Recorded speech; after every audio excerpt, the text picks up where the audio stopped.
In the middle of Hezbollah rockets and Iranian threats, how did one Israeli passenger plane end up triggering NATO's highest alert level, jolting European skies for a few tense minutes?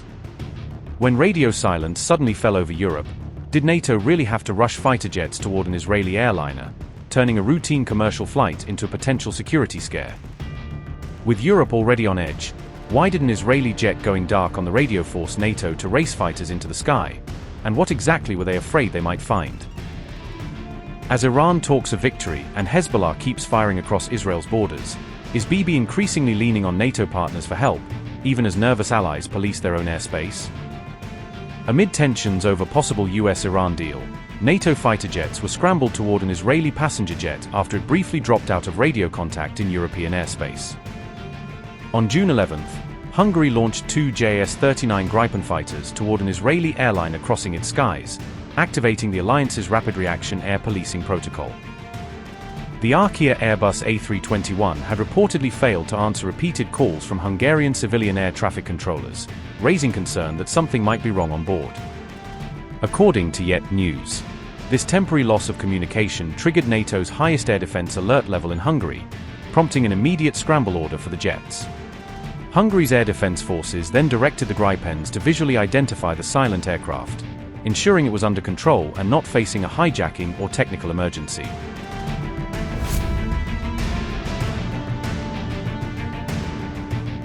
Hungarian officials later explained that the jet, operating as Arkia Flight IZ-281, had stopped responding on the radio for a period, which automatically triggered the alert.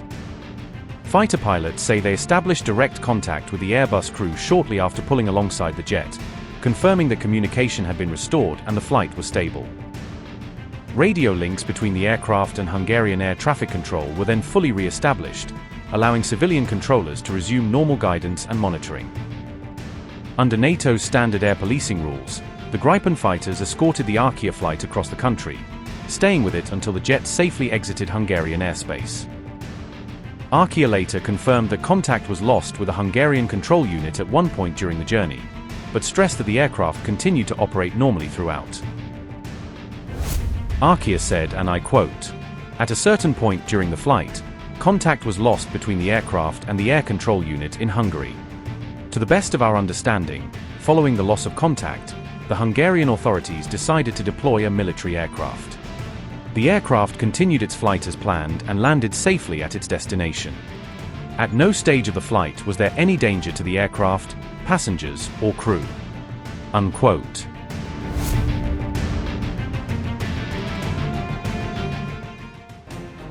Qatam al-Anbiya Commander Major General Ali Abdullahi declared that Iran's victory is near, while praising the country's military resilience and deterrence capabilities. Abdullahi said the world would soon hear the echo of Iran's triumph over its enemies, according to remarks carried by Press TV. The remarks came in a message marking the first anniversary of the death of senior Iranian commander Ghulam Ali Rashid. Rashid and his son Amin Abbas Rashid were killed during Israel's strike campaign against Iran in June 2025. Major General Ali Abdullahi said, and I quote, "The weak and predatory enemy imagined that by physically assassinating Iran's military masterminds, it could create a breach in Iran's defensive will. But it was unaware that the martyred Rashid left behind a legacy of knowledge, experience, and strategic thinking to guide future generations." Unquote. The commander also praised Iranian forces operating across the country's land, air and maritime frontiers during a period of heightened regional tensions. Abdullahi described the armed forces as a symbol of national dignity, self-reliance and strategic resilience in the face of external pressure. Major General Ali Abdullahi said, and I quote, "The brave defenders of the homeland across the country's maritime, land, and air borders, with a spirit of we can, and utilizing advanced, indigenous equipment, embody active deterrence and national dignity. By the grace of God, the world will soon hear the echo of Iran's victory and the triumph of the resistance over the aggressive and terrorist enemy across the globe." Unquote. The declaration comes as the US and Iran edge toward a draft peace deal, with growing attention focused on the Lebanon front and wider ceasefire efforts. These negotiations, which will lead to the end of the war, are envisioned in two stages. The first stage is a memorandum of understanding to be signed between Iran and the United States. Then, negotiations for the second stage will begin, and subsequently, in the second stage, we will have a final agreement. We postponed the nuclear issue to the final agreement for various reasons, as it was truly impossible to discuss it under current circumstances. The demands they had were in no way acceptable. Therefore, we brought up other issues that could be agreed upon in the first stage and postponed the nuclear issue to the second stage, which is, of course, a more difficult phase for which 60 days of negotiation have been envisioned. In the second stage, or the final agreement, the nuclear issue, alongside the issue of lifting sanctions on Iran and one or two other matters that I will mention at another time, will be reviewed and a final agreement will be reached. In the current agreement, which is called a Memorandum of Understanding and is known as the Islamabad Memorandum, or has been named the Islamabad Memorandum, the end of the war is declared on all fronts, including Lebanon. I have said this many times. We have never forgotten Lebanon in this war, because Lebanon and Hezbollah of Lebanon have, in any case, fought alongside the people of Iran in this war, and we will never leave them alone. In the ceasefire that was announced, the ceasefire was on all fronts, including Lebanon.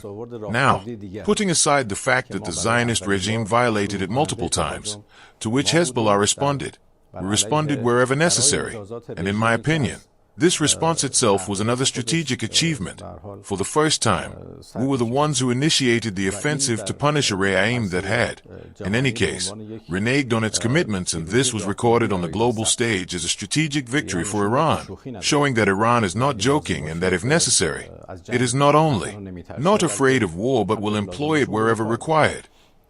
There is the issue of lifting the naval blockade, the discussion of what topics the next round of negotiations will include, the Iranian nuclear issue, the issue of lifting sanctions, and the topic of reconstruction, which has been proposed here in the form of a reconstruction and economic development plan, the mechanisms of which will be agreed upon during the subsequent negotiations, along with other issues that will arise. The discussion of Iran's blocked funds, for which a mechanism has been defined, are matters included in the Memorandum of Understanding and agreed upon in the first stage.